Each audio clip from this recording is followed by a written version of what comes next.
for joining us for the third in a series of Rotary Now Leading Change discussion forums. Tonight, we're going to be addressing the topic, PolioPlus in a COVID world.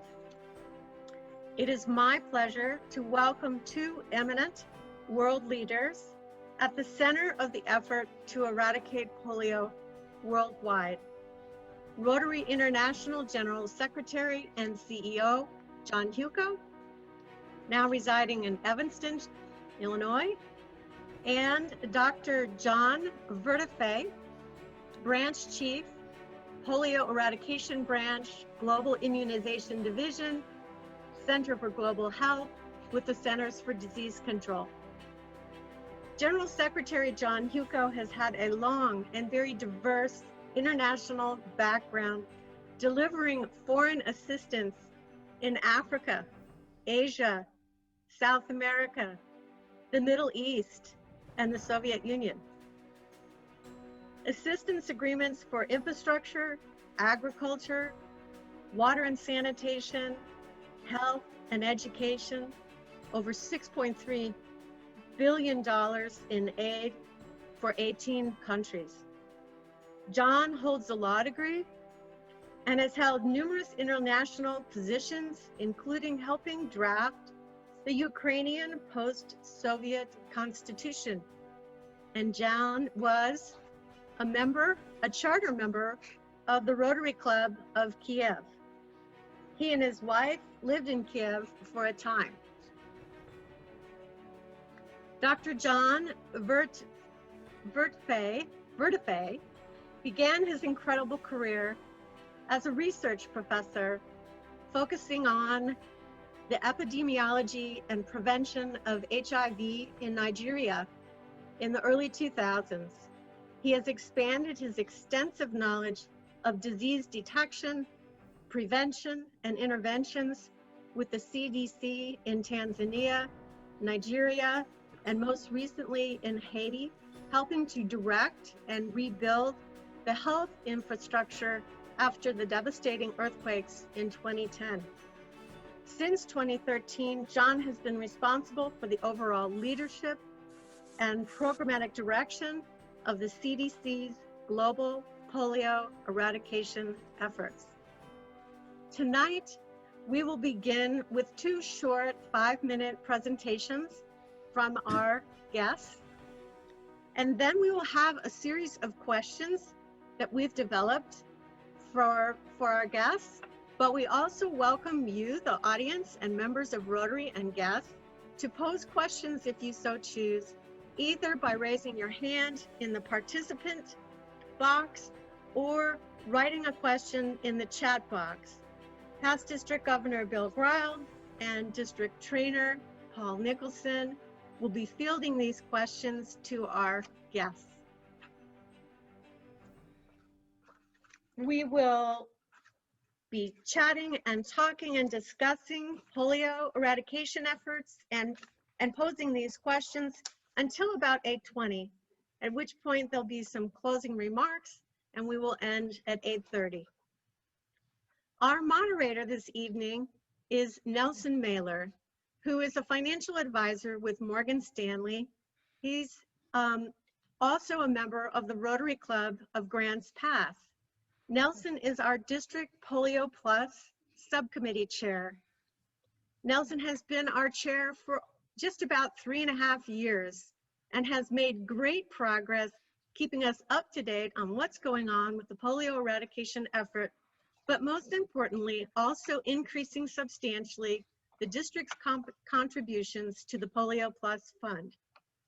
Nelson, I yield the podium to you to begin our forum. Thank you. Thank you, District Governor Cindy O'Neill. It's a pleasure to be here, and let's start it right off. So, Dr. Vertefeuille, can you share with us the latest data on polio cases and strains worldwide? Sure, thank you so much. Can you hear me all right? I just want to make sure my mic is placed okay. You're able to hear me? Give me a thumbs up. Yes, great, fabulous. All right, thanks. Well, thanks so much. It's a real honor to be talking to you all tonight. And sorry if sometimes I look down at a person when I'm speaking on my screen. So if I'm not looking directly at you, I'm not wandering off. I'm just focusing on somebody on the screen that might be talking. Thanks so much. I love giving talks to Rotary. The reason I do is that you all are so optimistic about the future, you're solutions oriented, and you're committed to causes that you take on. And it's a real privilege to be a partner. I work with Rotary every day in my job with Rotarians every day, and with the Rotary PolioPlus committee in Evanston. And it's just fabulous to work with you all. So let me tell you a little bit about what's been going on in polio. There's no way to get around the fact that this has been a difficult couple of years for polio, and I think we have to be very real about the problems in front of us so that we're clear what the path is and that we move forward. So I just have one slide that I wanted to put up, and so what you're looking at are two maps, and the map on the right represents 2 days ago to 12 months before that. The map on the left starts in 2019 on that date and goes 12 months back from there. So you've got the map of the last year on the right and the map of the year before that on the left. And what should jump out at you is that there are a lot more dots in the last 12 months than the preceding 12 months. And the red dots are wild poliovirus, and the green dots and the yellow dots, if you can see them because they're a little bit small and there are fewer of them, are circulating vaccine-derived poliovirus. And these are the two challenges that we have. Right now, we've got a situation where we last month celebrated an Africa free of wild poliovirus, which is a fabulous achievement. Rotarians being central to that 20-year drive to make that happen. And at the same time, we see an expanding amount of circulating vaccine-derived polio in Africa right now. And that's because, particularly type 2, which is those green dots, and that's because a few years ago when we removed type 2 oral vaccine, which is the live vaccine, from all vaccination, populations started to have less immunity to type 2. And we started seeing little outbreaks based on these rare events where the vaccine can revert, this live vaccine can revert, and then if there's low vaccination coverage in the communities, can start to spread. And that started to happen, and it happened a little bit more each year. And then we hit a tipping point last year where we started seeing more of these. And so we were just ramping up to deal with this in a bigger way when COVID actually stopped our vaccination for several months. And so in April, we decided we couldn't do field vaccination until we understood more about the COVID pandemic. And in July, we restarted vaccination and now are aggressively going out and starting rounds to stop this circulating vaccine-derived virus. The red dots are contained to 2 countries, Afghanistan and Pakistan, the last remaining 2 endemic countries in the world with wild poliovirus. And you'll see that there are more dots in the last year than the year before in the case of wild virus as well. This was a trend that we had seen last year and the year before, that we were concerned that we had a few populations that were sizable enough that we could have sustained transmission, and inaccessible enough for different reasons in Pakistan and in Afghanistan, but inaccessible enough to the program that we weren't getting to the end. And so before COVID, last year, we were recalibrating the Pakistan program to focus on better, more intensive partnership with those remaining communities that would allow those communities to want to own the success of seeing their children free of polio and getting to the end. In Afghanistan, we were looking at new opportunities to negotiate ways into communities that are inaccessible to the government, because about half the country's geography is under the control of groups that are not the government of Afghanistan. And so different problems in both places, but different strategies to address those. In both instances, the wild virus and the vaccine virus, we've seen an expansion of those outbreaks, both into new geographies, but also in numbers of cases because of COVID. And so what do we have to do about that? Well, we've got got a few things that we're aiming to do. The first is that vaccination has started again in Pakistan and Afghanistan. And both countries are planning big rounds, several of them in the next many months, to try and now come in and reduce the overall caseload, but then continuing those processes of gaining access to those communities that remained inaccessible. With the wild virus, we have a new tool coming on board. And so probably around December, we will be using a new type of oral polio vaccine. It's called novel OPV2.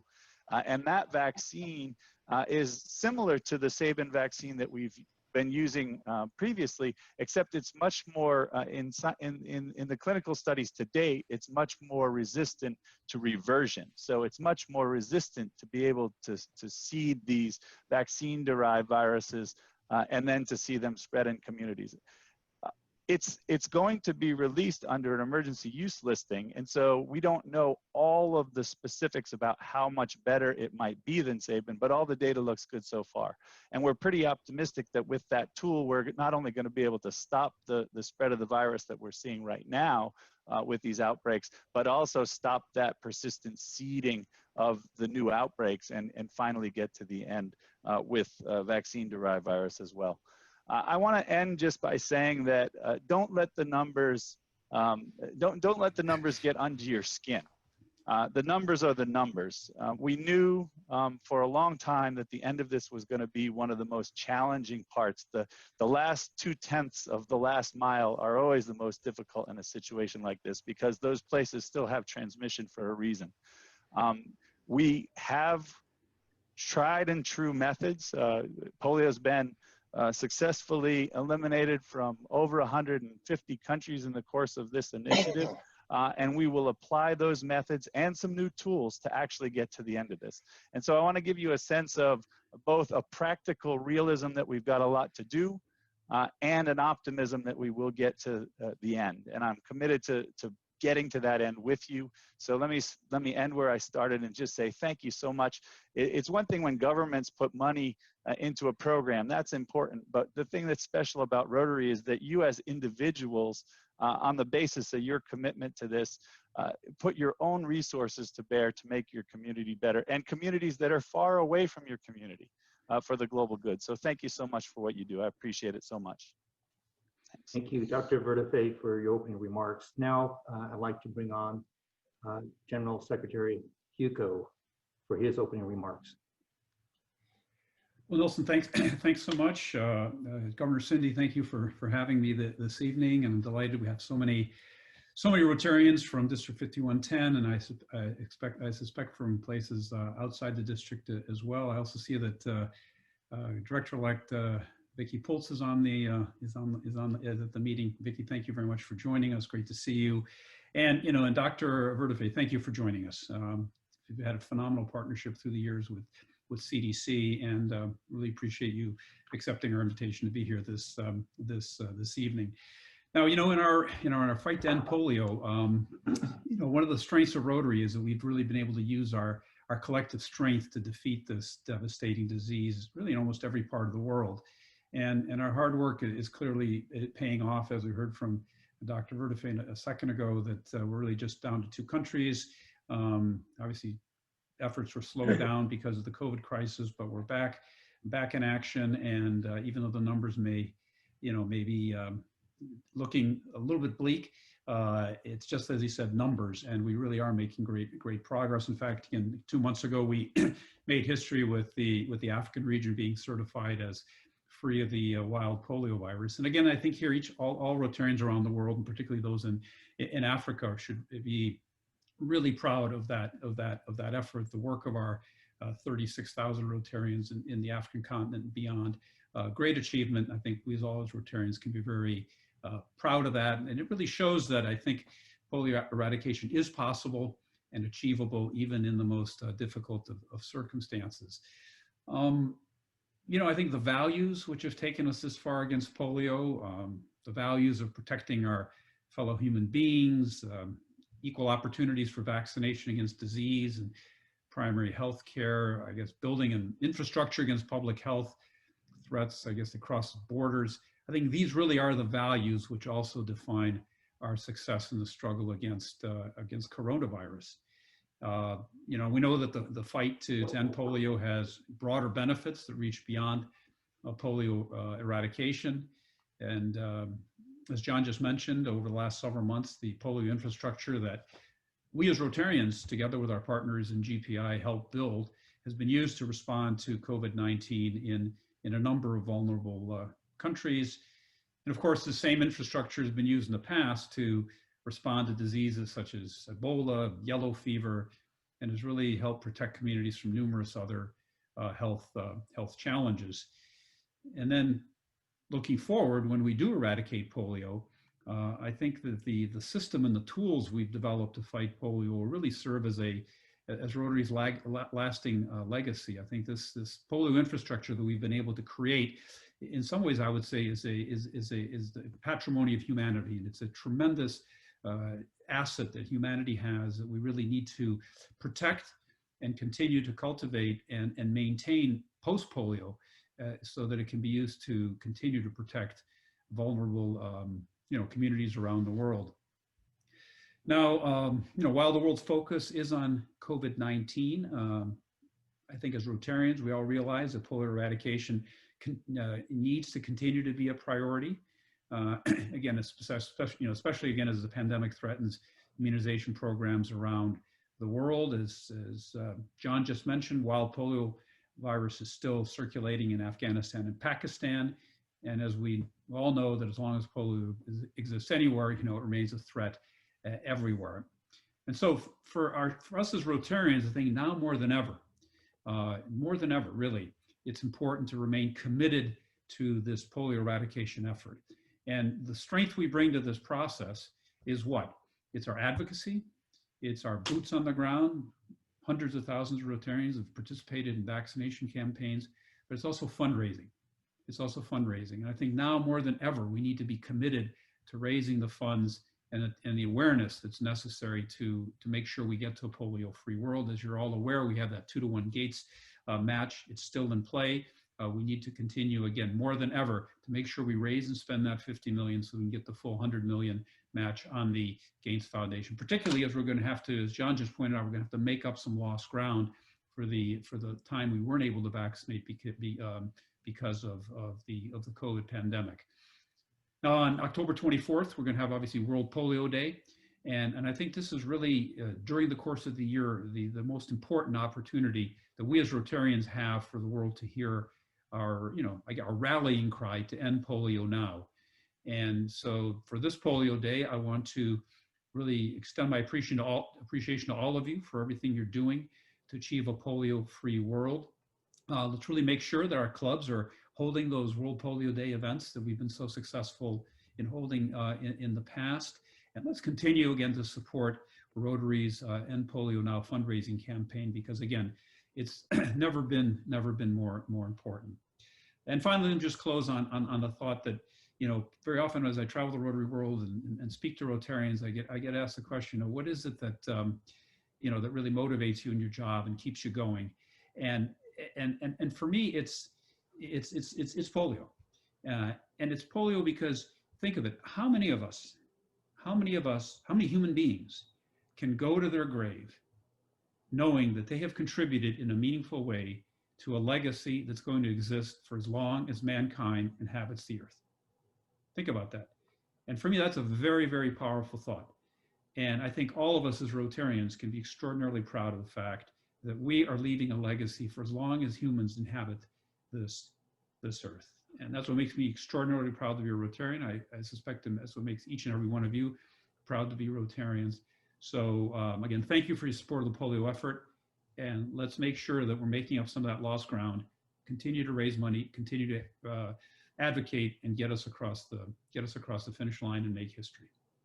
And hopefully get a Nobel Peace Prize for the GPI in the process. Thank you very much, General Secretary Hewko. Our first question here comes from Ray, and it's directed to Dr. Vertefeuille. You mentioned the new vaccine and other tools that may truly be helpful. The question is, are we truly able to get into Pakistan and Afghanistan to be able to deliver those new vaccines to eliminate the wild polio? We've been fighting the lack of trust and governmental support in those two countries for so many years. Is it possible? And so when? Yeah, thanks, Ray. I appreciate that question, and also the underlying understanding that comes with it of some of the key challenges that the program has, because a vaccine is only good if it's in children, not on the shelf. And so, how do we get to those kids? That's the central question. The situations are a little bit different in Pakistan and in Afghanistan. In Pakistan, there are large parts of the population that regularly participate in polio activities and feel various degrees of ownership of the polio activities, but regularly participate and their kids get vaccinated. And the program itself is actually quite good at getting the vaccine out into the houses. In fact, at a recent technical advisory group meeting for Pakistan, what I said was, this was about a year ago, the program is exceptional at getting vaccine from the central place to the doorstep, and we've got to now win the battle between the doorstep and the child's mouth. And that comes to the heart of your question, and that is that how do we engage the communities in Pakistan that have not been participating to participate? Now, if you look at the numbers, in 5 out of the last 6 years, over 70% of the cases of wild poliovirus in Pakistan have been in underserved Pashtun-speaking populations, a minority population that is underserved in many ways. In fact, in recent conversations with the country, I've tried to explain it in similar ways that we're seeing the Black Lives Matter issues play out in the United States right now. That there's a belief that there are blind spots, that there are hidden biases in the system that can actually impact and prevent us from seeing what the whole problem is. And it's our job to actually step back and understand that problem. And so a lot of what the Pakistan program is doing right now is trying to top to bottom change the engagement with those communities, and to talk less about communicating to them, but partnering with those communities so that they feel that sense of ownership and participation and feel like they want to be part of that progress. And so that's not something that's done overnight, but it's not something that is uncommon in polio either.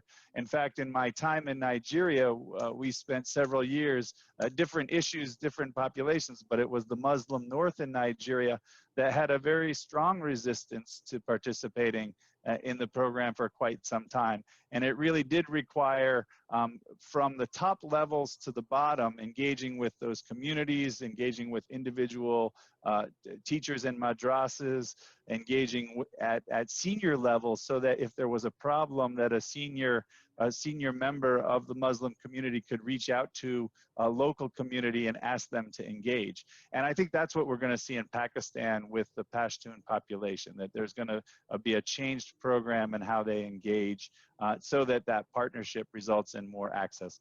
I'll be shorter with Afghanistan, but not because it's less important, but just not to take up too much time. Afghanistan is a different issue. Afghanistan, when you can get to the people, a lot of times you can get vaccination, but in the south and in parts of the east, you have these inaccessible areas and that are controlled by non-government actors, and sometimes they allow vaccination, but in the last couple of years they really haven't allowed much polio vaccination. And so the tactics there are a little bit different. What we're looking at is creating wraparound services so that we're not going in just with polio, but with a range of services that those communities need in an effort to renegotiate how we can get access and to talk to them about what's important to them, what's important to those communities, and how can we find a common ground where, yes, it's a bit transactional, right? We're going to bring in this other stuff, but we're also going to bring in polio vaccine, and we're going to do all of that. But also the needs are so great for these very underserved communities in Afghanistan that that's a very an appropriate thing to do. Now, the question at hand is how can we do that and afford it, right? And so some of this is also looking to expand partnerships, to use the partners that we have in different ways, to make use of services that are being provided, but maybe don't have that full reach and providing opportunities for those other health services to get that fuller reach, so that the polio program doesn't have to bear the full financial burden of that. But nonetheless, we create these strategic partnerships to get new things into those communities and to change the discussion, so that we're not constantly going with the thing that they've already said, no, we're not interested to, actually changing it to something that's more palatable to gain access to those kids. Over. Great. Another question, and I think this one's probably coming straight back at you, Dr. Vertefeuille, and that is, in trying to be effective in these countries, how successful have we been at resuming the house-to-house vaccinations? Yeah, so every country doesn't use house-to-house vaccinations, but a lot of the countries that we're talking about right now do. And that certainly is something that was paused during COVID. What I can say is that we have seen, I had a recent count, I didn't bring the count tonight, but I would say that as of 2 weeks ago when I gave a talk, over 9 countries had started doing campaigns again, and it was due to move up to about 14 or 15 countries by the middle of this month. So we're probably around that right now. It's not perfect though, right? I mean, sometimes those things are planned and then they have to be postponed. And very frankly, sometimes it's because of COVID and sometimes it's because of other things that they get postponed. But nonetheless, going from 0 through the middle of July to now up to 15. And remember, we're talking about 24 countries that we'd be targeting right now that have either wild virus or vaccine-derived virus. And so we're slowly getting out to those countries. But to be very honest with you, what we anticipated and what we are seeing is that the quality is not the same of those rounds as it was before COVID. Why? Because people are out of practice. The health systems have been impacted to various degrees in these countries. There's still focus on COVID and other things, and so a bit of a distraction. And so it's not like we go in and just pick up where we left off. We're going to have to do some work with these places. We're going to have to continue to train them. We're developing new ways that we're training because we're doing things more remotely and less in-person travel. You know, we went from traveling dozens of people a week to probably 2 trips that we've had happen for polio since March in our group at CDC.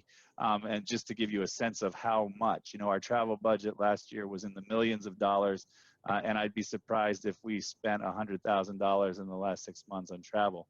And so we're relearning how we're delivering our support to these programs, but we'll learn it, and we'll learn it quick. And every week that goes by and every result that comes in from these rounds, we learn more and fold that back into the next strategy that we apply. Over. Great. Thank you. General Secretary Hewko, tell us a little bit more about the role that Rotary will play in the distribution of the COVID vaccine along with the polio vaccine. Well, I think, you know, again, I think we need to look at what is the strength that Rotary brings to GPI, and then how can that be applied to COVID. And as I mentioned earlier, it's, you know, we bring 3 things to the table: our advocacy skills. You know, we have an unmatched international platform. As everyone knows, 1.2 million Rotarians in almost every country in the world, just about. You know, deep community roots just about everywhere. I like to say there's not a politician in the world that doesn't have a Rotarian as a constituent, and so our ability to advocate for whether it's polio or COVID or whatever it is really unparalleled in terms of a singular global organization. Second thing is boots on the ground. Obviously, hundreds of thousands of Rotarians have participated in NIDs and gotten involved in vaccination campaigns, and I think that's been absolutely critical as well for us as an organization to stay the course over 30 years. I know several years ago, the Harvard Business Review asked me to write a piece on how was it that 1.2 million Rotarians, this massive cat herd of 1.2 million Rotarians, was able to stay the course for 30 years, singularly focused on polio. And I think there are sort of three elements that went into the polio effort that were critical. One is that back in 1985, it was a disease that almost every Rotarian could identify with, right? As John mentioned, you know, 125 some countries with polio or I guess he said 150 countries we've now dealt with on polio. So it was a disease that every Rotarian could identify with. It wasn't some far off exotic thing that you sort of read about. Secondly, you could participate beyond check writing. Due to the oral vaccine, any Rotarian could be a vaccinator, and you don't have to be a health professional. And I know in my case, when I did my first NID back in 2011 in India, and I'm sitting in this slum in Mumbai, and these mothers are coming into this little hut we're in, and they're vaccinating the children. And as I was vaccinating these children, I sort of looked out the window, and I saw 4 kids with polio sort of dragging themselves across the street. And at that point, it became really, really real for me. It wasn't just an abstract concept. It wasn't just something I did. I was saying, my God, 2 simple drops in all these children's mouths that were coming through that day, and I have prevented, or that act has prevented those children from ever having to deal with what those 4 children had to deal with crawling across the street. And so for that, at that moment, it became for me very, very personal and very emotional, beyond just something that I was writing checks to or quote unquote supporting. And the third is there was a clear end game, right? It was you can measure success. It's either going to eradicate polio or we're not. That's very different than saying we're going to accomplish world peace. Well, when do you declare victory, right? That's a tougher one. So looking at what we've done in polio, those are, in my view, our strengths, our ability to raise money, our ability to advocate, and our ability to be boots on the ground. So how can we now apply that to COVID? Well, I think one of the things we're going to struggle with the COVID, when the COVID vaccine comes in, is particularly to talk about the United States, a shockingly high percentage of people who don't want to take the vaccine and are scared of the vaccine. Well, that sounds very familiar to what John was just talking about, what we deal with and some of the challenges we've had to deal with in the polio campaign, particularly in Afghanistan and Pakistan, and particularly in Pakistan. He was describing the sort of, suspicion about the effort and the vaccine and et cetera, et cetera. So we have a track record and a practice of successfully, locally addressing these types of issues. And so our Rotarians in India, for example, absolutely crucial in getting those last pockets in Bihar and UP across the finish line when India went polio free. So Nelson, I suspect that our biggest value as an organization in COVID is going to be, well, one, of course, our fundraising and our ability to support the effort financially. And centrally, through our Rotary Foundation, we've already distributed or will distribute over $30 million to clubs and districts in the form of global grants or disaster response grants that are COVID related. And that doesn't even touch what Rotarians are doing locally on the ground at the district level and the club level. So, I think we're going to play a huge role and continue to play a huge role in getting PPE and food and all the good stuff we do as sort of on a project supplied basis. But with respect to the vaccine, I think our strength's going to be in the advocacy piece, in the community engagement, and beating back this anti-vaxxer sentiment that unfortunately seems to be quite strong in the United States and in other places. So I think we've learned we know how to do it. We've done it really well with polio, and I think that's the skill set we're going to need to apply to COVID, in addition to advocating for funding, et cetera. But I think that's not going to be an issue. I think the whole country's singularly focused on getting a vaccine and all that. But it's going to be getting these people actually take the vaccine, and that's where we bring our comparative strength and our expertise to the table. Thank you. Dr. Vertefeuille, polio eradication has occurred in the United States many decades ago. This question comes from Michael McGowan. But we're faced with a new wild virus, the COVID-19, and very likely a need to conduct a modern round of vaccinations on an urgent basis. Do you and the CDC have the confidence that our current US population will accept the COVID-19 vaccinations, kind of what General Secretary Hewko just kind of referred to, in the level required to beat this disease, or will the US be in effect the Afghanistan, the Pakistan of the COVID world?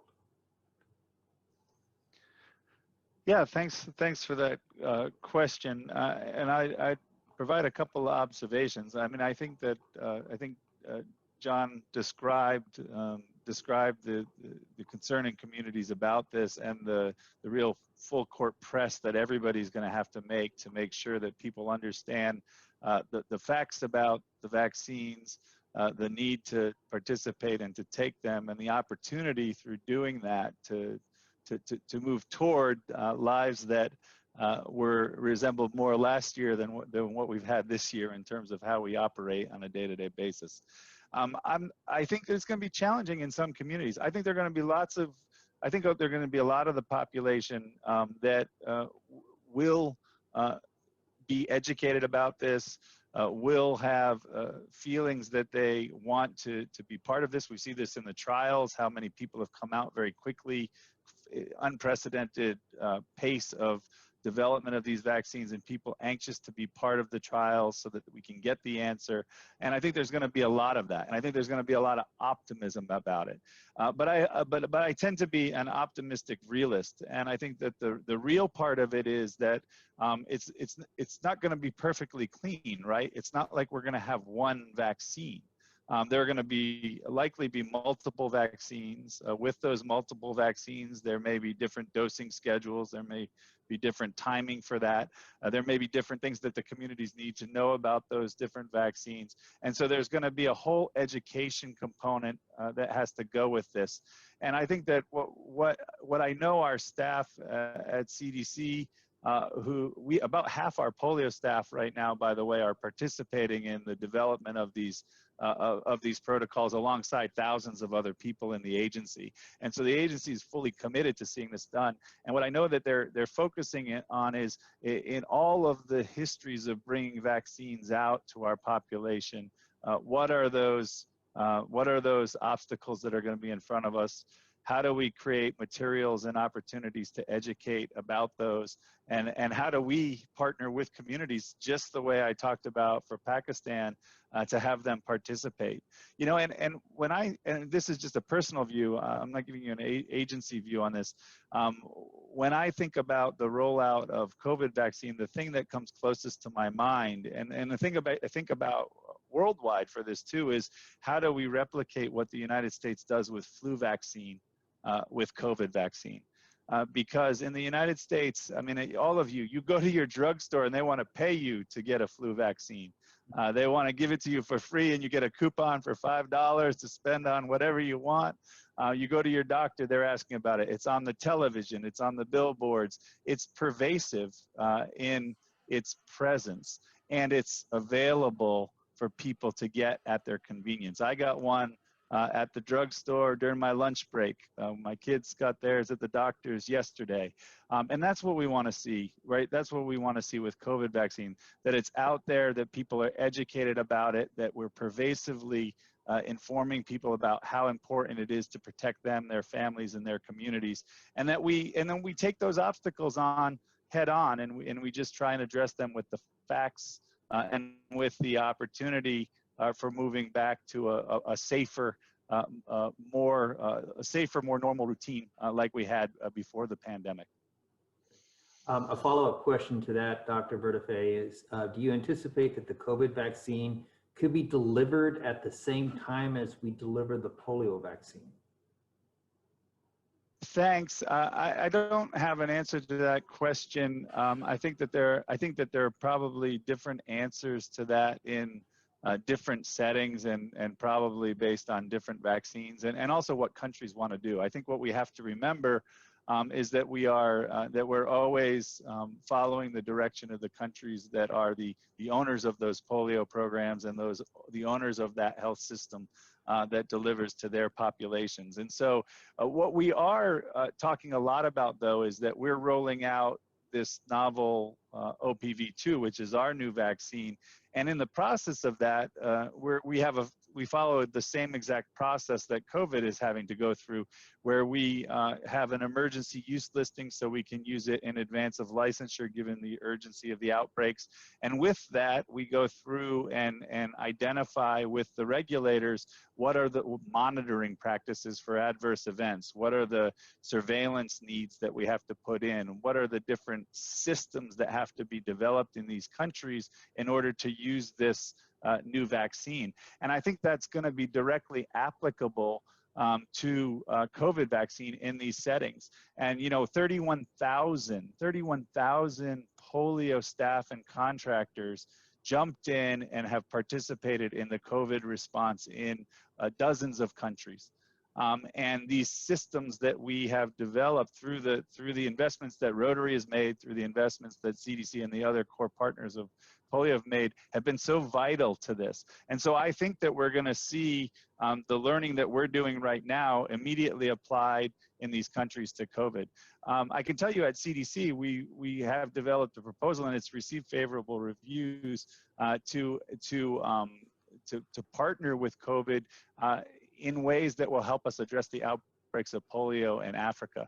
And so we're really looking at this as an opportunity to when you get access to those communities and you get their attention, to give the opportunity of more than just one thing. Great. Your next question actually comes from General Secretary Hewko. Yeah, no, John, I just wanted to follow up for you, and certainly for me, and I suspect maybe for the audience, this novel OPV2, is that just going after type 2, or is that going to be a trivalent that covers all three? And so if we introduce novel OPV2 and it's only for type 2, will the kids be getting 2 then? They'll be getting it for 2 plus 1? How's that going to work in terms of integrating first of all, what's it cover? And then secondly, how's it going to integrate in with the current vaccine we're using? Great, thanks for that question. So it is specific to type 2 polio. And of course, type 2 polio, wild type 2 polio is eradicated. And the reason we're seeing the outbreaks right now was because in 2016, there was a global removal of live type 2 vaccine from immunization systems. And so this is a vaccine that we will only use for outbreak response currently, and we would only use it for type 2 outbreak response. And so in most of the maps that I showed you, in Africa, most of those countries, you just saw green dots. And those green dots were all type 2 CVDPV. So what we would be using there would be the novel OPV2 if the countries were willing to use the new vaccine. We have a licensed vaccine that we already use, monovalent OPV2, that is also specific for those outbreaks that we're using as well. And so that would be specific for that. In order to protect against type 1 and 3, we use what's called a bivalent oral polio vaccine. And that is done through routine immunization systems in the countries, but also for countries where the routine immunization systems don't get high enough coverage, we do supplemental rounds. And so a lot of times when you go out on campaigns, when Rotarians go out on campaigns, a lot of times that's what they're delivering is the bivalent OPV to protect against types 1 and 3. Now, I will say one more thing on this, and that is that in Pakistan and Afghanistan, anticipating that there might be some geographies that were both having to fight type 1 and type 2 because of a wild virus 1 outbreak or a wild virus endemicity like Pakistan and Afghanistan. And if you were to have a type 2 outbreak, that it might get clumsy to go back and forth. And so what we did about a year ago was we ordered some trivalent OPV, which we used to use. This was the vaccine that we removed from immunization systems in 2016, but it protects against all 3 types. And so Pakistan and Afghanistan have actually decided, in order to combat this type 2 outbreaks that they're having, that they're going to use trivalent for a couple rounds so that they boost that type 1 immunity, type 3 immunity at the same time they're fighting the type 2 outbreaks. All right, very good. Our understanding here, and I think this goes back to you, Dr. Vertefeuille, is that the COVID vaccines under development currently must be stored at extremely cold temperatures. How are we going to utilize the distribution systems that Rotary currently has in place in order to be able to help distribute that COVID vaccine to the world? Yeah, so I would just say, for me, I wouldn't be the person at CDC to answer that question. I'm not involved in the development of the COVID vaccines, and there are many under trials. And so I would refer you to our website, or to, if there was a real need to have more specific information on that, I could connect you with the COVID response, and they would have a much more thorough answer for you on that. Okay, great, thank you. General Secretary Hewko, question back to you here. You know, Rotarians hear oftentimes that, you know, don't give up. This is important. We made a commitment to the children of the world 35 years ago, and still we're not finished yet. And we heard today from you that, you know, we can't give up. We need to finish the job. Can you give us some ideas that could help us with some of our Rotarians that perhaps might feel a little donor fatigue, especially after the 3.5 decades of this effort? Yeah, thanks, Nelson. That's a great question, and yeah, we've been at it now for 30 some years, and I suspect there are Rotarians out there, and I do get these questions and comments about, geez, when's this going to end? And you know, donor fatigue, but the numbers don't show it, right? There are maybe isolated Rotarians who may raise the issue, but at the end of the day, the numbers don't lie. Our fundraising is as strong as ever. Every year under the Gates, recent Gates match arrangement, we've met our goal of 50 million and gotten the extra 100 million. So to the extent that giving for polio is a benchmark for whether Rotarians are truly fatigued or not, we're not, because Rotarians continue to give as generously as they do. To the extent of Rotarians' participation and advocacy, actual activity is a measure or a litmus test for where we are on the fatigue issue. We're not fatigued. The Rotarians continue to advocate and do what we do best, as they really have in the past. I've been extraordinarily impressed with, despite the fact that you'd anticipate a lot more donor fatigue given how long it's taken, how the numbers at least indicate that it's not that prevalent, and Rotarians remain as passionate and committed as they were in the past, which is an extraordinary testament to our organization. But I suspect, as John would attest as well, in terms of the world global health community, we got to get the job done, because at some point we're going to run out of runway. We're not there yet. John, you may have a better idea of how close we are to getting to the end of the runway, but I suspect there's still a fair amount left. But this can't be an endless thing. So this is why, again, I think certainly my message and message of all the partners in the GPI is, now's the time to redouble our effort, get this thing across the finish line, and leave that legacy for mankind for as long as we inhabit the earth. Dr. Vertefeuille, did you have a additional comment on General Secretary Hewko's? I agree with everything he said. I think that the end of this was going to be hard. In fact, when these CVD-PV outbreaks started coming up, I did a presentation, and on the cover I put these 2 dogs from Chadian dogs, and the reason was that there's another effort to eradicate guinea worm, and they were very close, and at the end they discovered that the dogs could actually get infected, and it was a big twist and they had to change their strategy, and they're still working to get to that goal.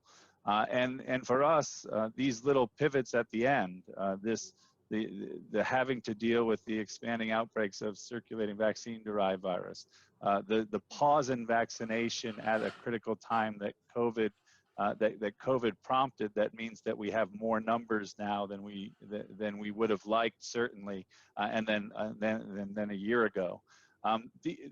These are hurdles. These are not showstoppers.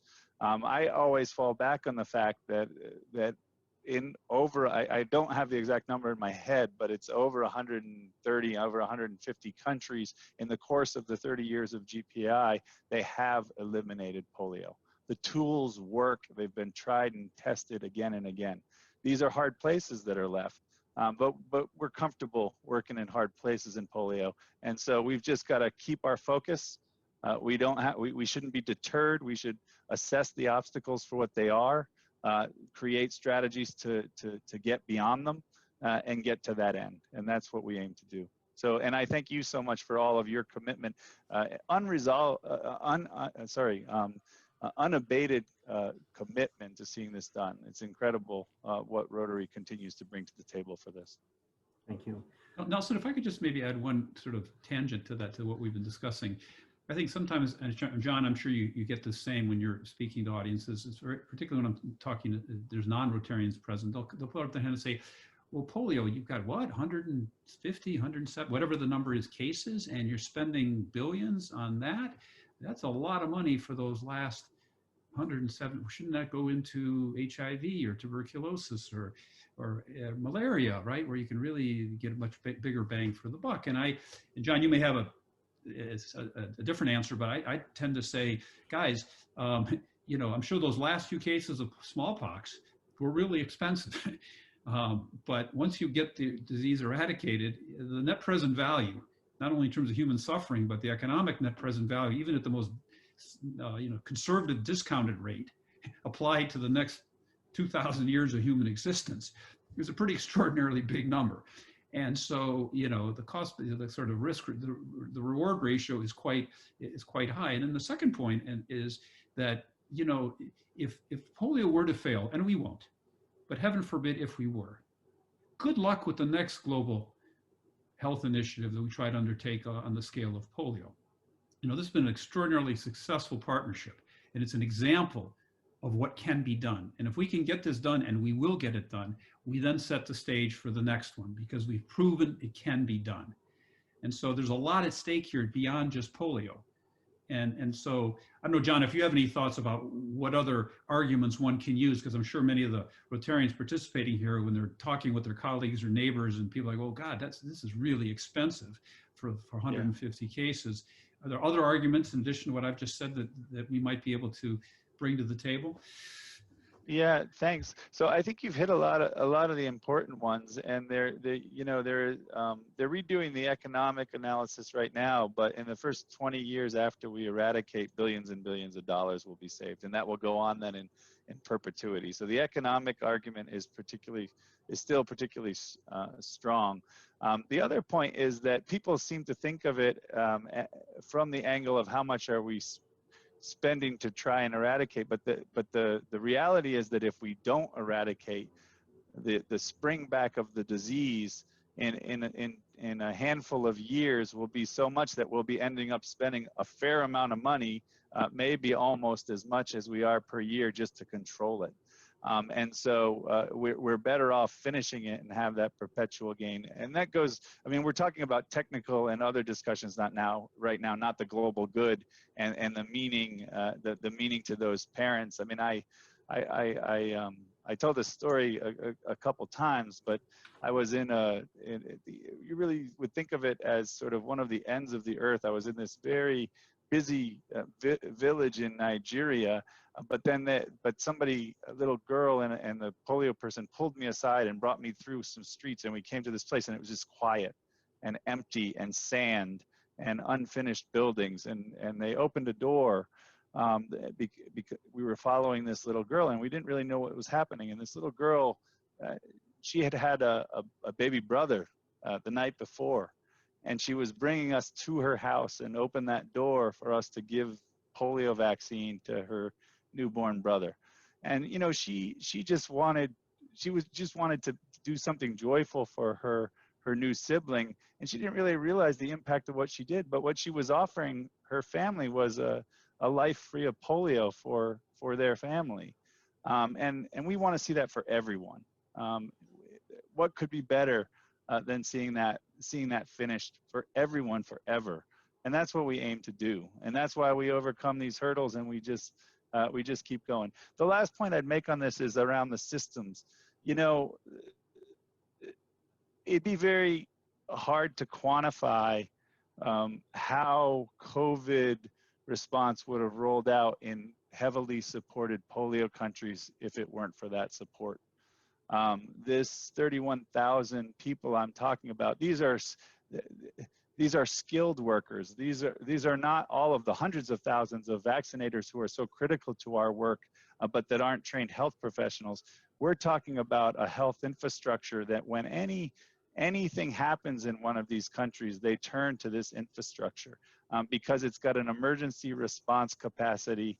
It's got a delivery capacity to the most remote parts of their countries. It's got an education and training capacity. It's got hotlines for getting information to people. And these things are the fabric of health systems. in these countries. And so when you're making that investment, it's not just a polio investment. It's actually a protective layer for countries and communities that have a very thin protective layer. And I think you should all take stock of how meaningful that is when there is a health crisis in those countries, and how valuable it is to those communities, to those people, and also to the governments of those countries. So in fact, we're delivering a lot of public benefit to the people that we come in contact when we perform all this wonderful work throughout the world. General Secretary Hewko, one of the follow-up questions that I see is that, you know, we've been focusing on polio for 35 years. We're almost there. You hear the little thing, you know, if we're this close, 99.9%. Gee, you know, if as kids, if we came home with a 99% on our test, that was really, really good. Why don't we consider maybe taking on a secondary focus here? Why is it that we always have to just stay on polio, or are we taking on a secondary focus? Oh, thanks, Nelson. That's a great question, and it's a fairly complicated issue for us to address. So for me personally, and I think for the organization, we have to eradicate polio. That is our #1 global priority. We have to get across the finish line, no question about it. Then the question comes up with, okay, what do we do when we eradicate polio? Do we take on another global initiative like polio? Or do we do something different? Maybe have a signature initiative in each of our 7 areas of focus? Or do we no longer need a global initiative like polio, and we go back to, you know, doing our global grants and district grants and the stuff that we have sort of traditionally done? And I suspect with 1.2 million Rotarians, you're going to get probably 1.4 million points of view on a lot of this stuff. And so in my personal view is we need a global, we should attempt to do another global project. Polio put us on the map. It put us in a game where we weren't before. We're at the table with CDC, UNICEF, WHO, Gavi now, the Gates Foundation. I don't know any other nonprofits, really no other service organization that's sitting at that kind of table. And it's elevated our prestige, our impact, and our PR to a level that we would not have had we not been. And it's a testament to Rotarians. We earned that. We earned all that. 32 years, over $2 billion contributed to polio. We earned the right to sit at that table, but we're at that table. And so I think we need one. But again, 1.2 million Rotarians, you're going to have 1.4 million points of view about what that should be. And that's a good problem to have in the sense, because it means Rotarians are doing so many good things that we have candidates, potential candidates out there for things that we could do. But the challenge is we need to get polio done. We can't take our eye off the ball for polio. But if we're going to have a global program after polio is eradicated, it's not like, okay, May 5th, 2024, we've eradicated polio. May 6th, we step back, oh, gee, what are we going to do now? In an organization as complex and big as ours, it doesn't work that way. We need to begin quietly thinking in advance what that's going to be, so that when we eradicate polio, we can then seamlessly move into the next one. But we have to do it in a way that doesn't take the eye off the ball from polio and get people distracted. So that's our challenge, is getting across the finish line with polio, but at the same time, beginning to think and start developing and working toward what could replace polio. What that is, again, I think it's going to have to meet, at my view at least, at a minimum, those 3 characteristics I pointed out that made polio so successful. Something that all Rotarians can kind of identify with. You can participate beyond check writing, and there's a clear end game when you can declare victory. What's out there that meets that? You're going to have, that's where the difficult discussion is going to be. And again, as I said, we may wind up with just a signature initiative in each of the 7 areas, or nothing. But that would not be my preference personally. Great. So as we march towards the end of polio in the world, outline for us, and I'm going to open this up to either of you gentlemen, outline for us what that's looking like. You know, how do we know if we're truly getting close? And what are some of the points, the data points that would give us more hope that we're truly getting closer to that finish line? John, you want to take a crack at that? Sure. Well, I think we get an example from the events of the last couple months and the last few years in Africa, with regard to how we went about wild virus there. And so what will happen is, first, some of the things I already talked about, I won't repeat myself, particularly given that we're coming towards the end of the session. But we do need to re-engage those communities in Pakistan and that haven't been engaging, and change the relationship with them and get vaccine back out. While we'll still be managing polio in the context of COVID for the foreseeable future, we also have to optimize how we're going to approach our readiness and our rollout of the vaccines, and make sure that the quality of the rounds is good. And we're gonna have to clamp back down on the virus, but then finish by reaching those populations. So that's the first thing, is that we've got to stop transmission in Pakistan. We've got to gain access and stop transmission in Afghanistan. And then with the outbreaks, we're going to have to do a lot of very heavy vaccination. We're buying between the new vaccine and the current vaccine, we're buying about 1 billion doses of type 2 vaccine for next year, anticipating that we're going to be doing a lot of vaccination in Africa, in EMRO, in the Eastern Mediterranean, and in parts of Asia related to those outbreaks, and we're going to clamp down on them. We're going to roll out rapidly the new vaccine so that we stop that cycle of stopping outbreaks and then having new ones pop up. And if that vaccine works as it looks like it's going to work, then that will be a big wind in our sail in regard to that. After we interrupt transmission, then you have to go and you have to very intensely watch through strong surveillance. And so another thing that COVID did, we didn't talk a lot about it, but another thing that COVID did was it put a damper on our surveillance site. And so we're only seeing about 50%. We're getting samples in at about 50% of the rate for July of this year compared to July of last year. And so there's a lot of effort right now to crank those surveillance systems back up, because after we get rid of it, we've got to go 3 years of monitoring to see that it's truly gone. And last year, when Africa came off the board this year, it actually had been 4 years.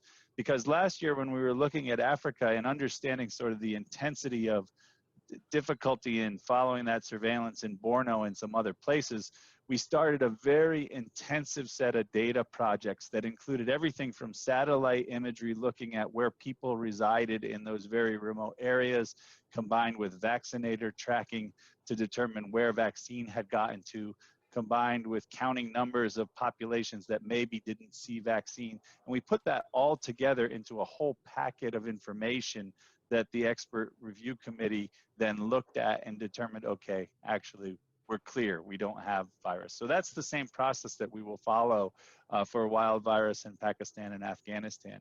And when that happens with the wild viruses there, then the world will be certified free of wild polio virus. There was a question in the chat that I didn't actually get to respond to in writing. It asked if we're going to then be chasing these outbreaks forever for a long time after that.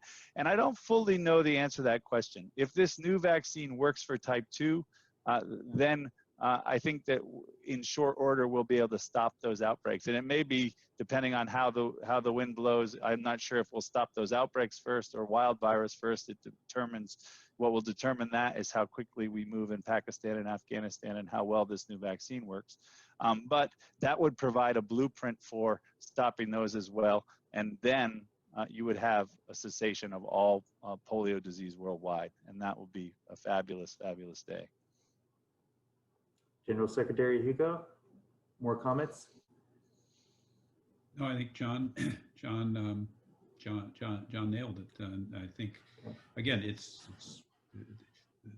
the answer is clear. We got to make it happen. Got to make it happen. And we will. And the last question I have for both of you is, what is it that we're missing that we should all know? You have our attention. The floor is yours first, General Secretary Hewko. I'm not sure we're missing anything. I think as an organization, Rotary, I think we know what we need to do. We're doing it.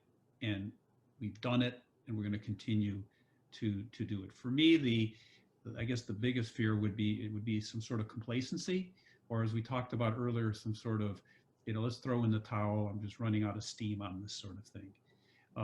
And so that would be, but it's not happening, and I very much hope it won't happen. And we're going to do everything possible to make sure it doesn't happen. And the second is that I think I don't know how many Rotarians have really given thought to how valuable our polio experience is toward COVID, beyond just providing PPE and the kind of the community engagement, the advocacy, the working to overcome barriers to vaccination, how much spillover there is, and how much leveraging there can be done, both with the technical polio infrastructure for COVID, but also for the human aspect of it, the community engagement, the advocacy, helping overcome some of these barriers to vaccination.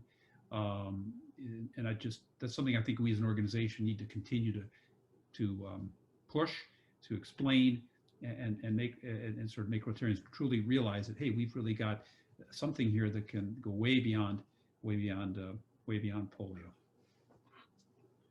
Dr. Vertefeuille? Yes, I think like many of you, I'm missing restaurants and a little bit of travel. and so I think that what I would say is that what we run the risk of missing this year is how important our efforts are, even when they're virtual, even when they're distant from where the activity is. And so I agree with what John said. It's not that we're missing, and I don't think Rotary is missing anything. I think your resolve on this is incredible. I've said it several times tonight. I think your focus is amazing.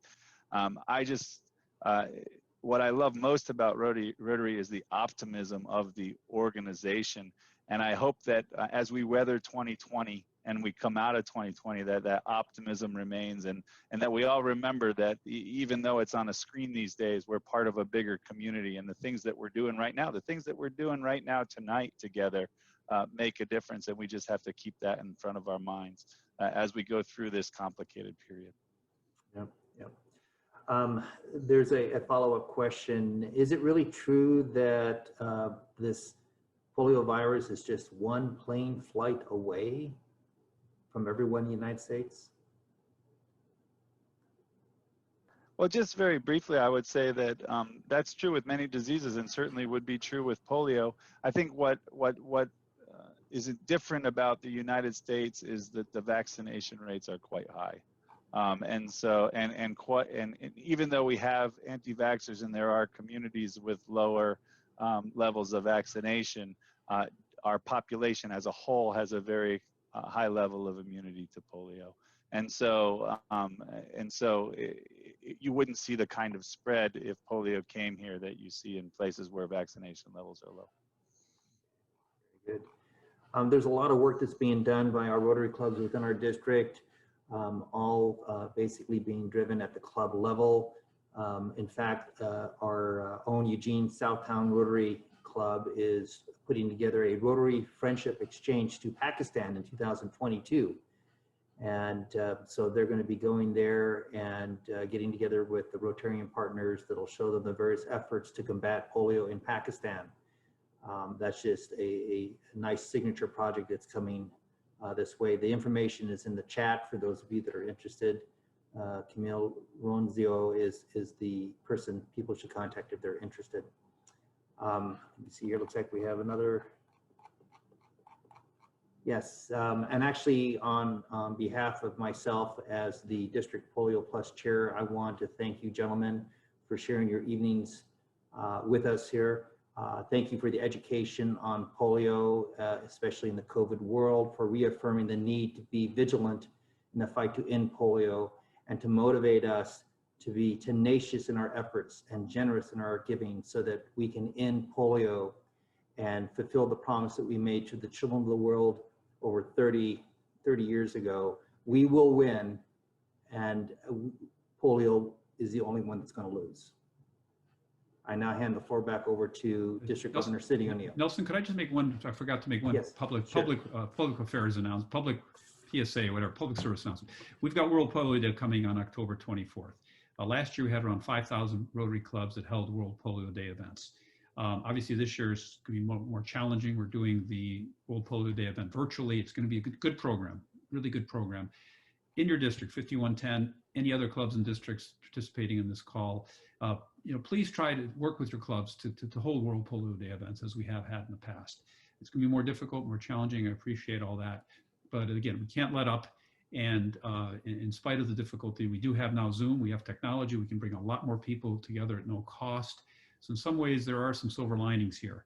And there is an ability to reach a broader audience using these new technologies that we're now much more comfortable with. So World Polio Day, 24th, just again, call to action, see if we can get as many clubs as possible in your district and beyond to hold these hold events on the 24th. Thank you for that PSA, General Secretary Hewko. And also thank you, John Vertefeuille, for your time tonight. And thank you, Nelson, for moderating this session. I wanted to end with a quick story.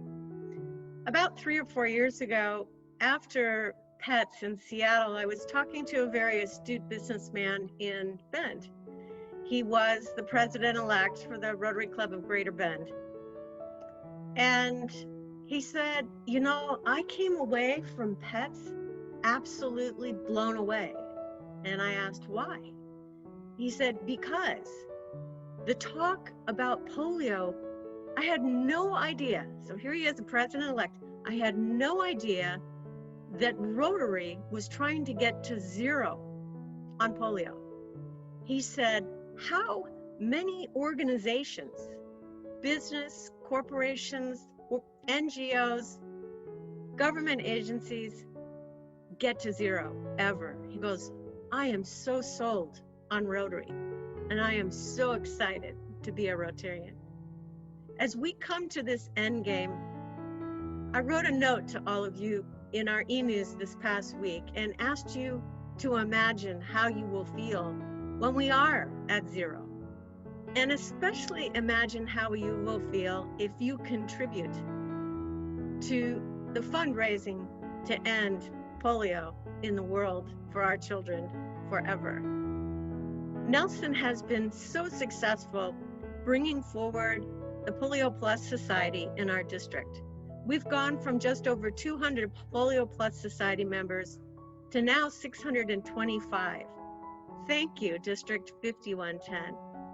But for those of you who may not know what the Society is, it's a commitment to donate at least $100 a year to polio until it's gone, until we get to 0. And if you haven't donated this year, this month is the time. Go to Rotary.org, click on the donate button, go to polio, and donate at least $100 in honor of the 2 gentlemen who spoke tonight and shared with us this vision and their optimism and realism on how to get to 0. Thank you so much, everybody, for joining us. And thank you so much, General Secretary John and Dr. John Vertefeuille. Thank you so much. This has been so interesting.